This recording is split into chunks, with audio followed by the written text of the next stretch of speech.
ଯିବ ବୁଝିଲୁ। ହାଁ ନିଜେ ଫଟେଇ ପାରୁନୁ ଗାଣ୍ଡି ମୁଣ୍ଡ ଅନ୍ଧାର ହେଇଯାଉଛି ଯେ ଏଠି ପାଖକୁ ଯାଉନୁ ମତେ ଖାଲି କହ ନୁହେଁ ନା। ହଉ ହଉ ଦେ ଯେମିତି ବାଣ ଦବୁ ସେମିତି ବାଣ ଫଟେଇମି ଦେ।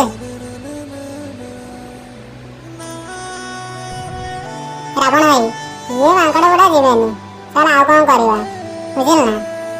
ହଁ ହଁ ସେଇଆ କରତେ ପଡିବ ଆଉ ଇଏ ବାଣ ମାଙ୍କଡ ଯିବେନି ଯୋଉ ବାଣ ଫଟକା ଶବ୍ଦ ଶୁଣିକି ତାଙ୍କୁ ସବୁ ଟେକା ମାରି ହଟେଇବାକୁ ପଡିବ।